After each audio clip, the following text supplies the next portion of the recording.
the heart of Africa, nestled within the dense jungle, thrived the ancient tribe of GukamakafellayakakurakungeVuvuzela, which was later on shortened to Guka. They were a proud people, deeply rooted in tradition and guided by the wisdom of their ancestors.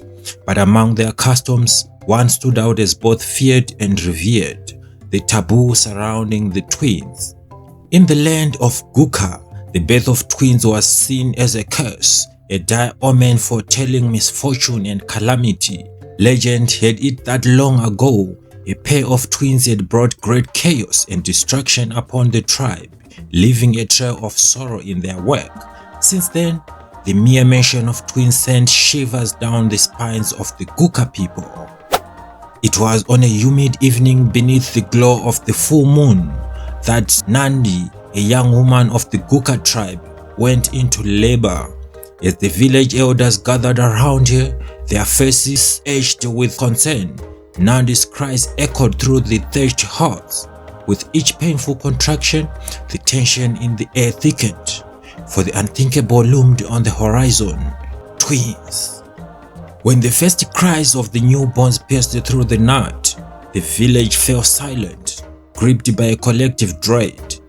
Nani had indeed given birth to twins, a boy and a girl.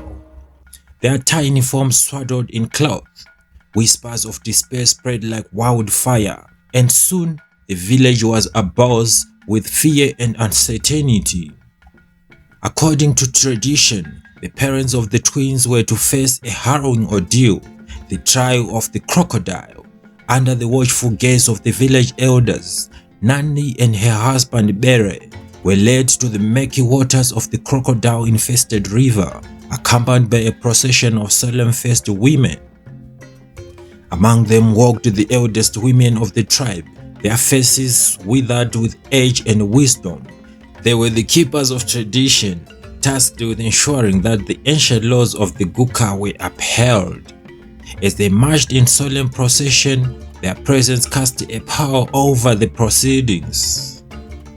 Arriving at the riverbank, Nandi and Bere stood on the water's edge, their hearts heavy with sorrow and dread. Before them lay a choice that no parent should ever have to make: to sacrifice one of their newborn twins to appease the spirits and safeguard the tribe from harm. With trembling hands, Bere cradled his children, his eyes filled with tears of anguish.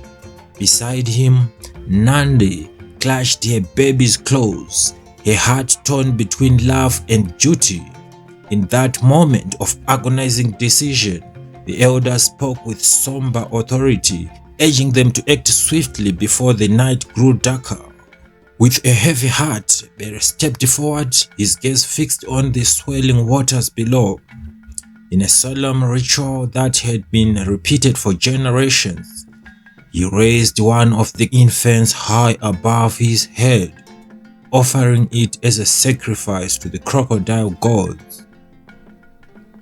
As the cries of the newborn echoed through the night, the river churned with primal energy, its dark depths concealing ancient secrets. The women of the village watched in silence, their faces a mask of sorrow and resignation.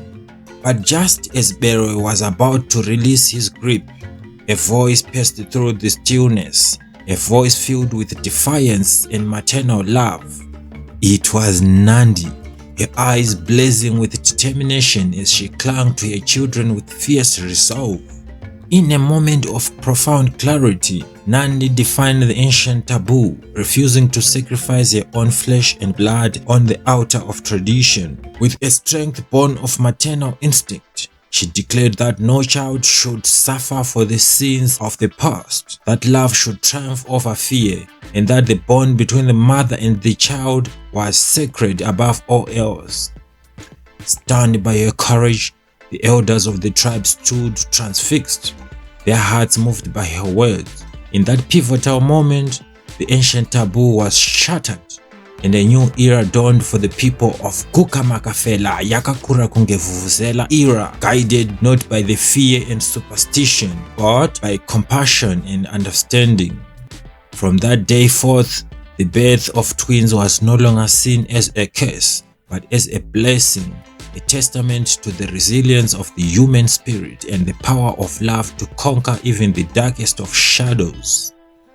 And as Nani and Bere returned to the village, their children safe in their arms, they knew that they had forged a new path for their people, a path illuminated by the light of hope and acceptance. If you enjoyed this story, please consider clicking the like button and subscribing to African Tales by Chi Baba.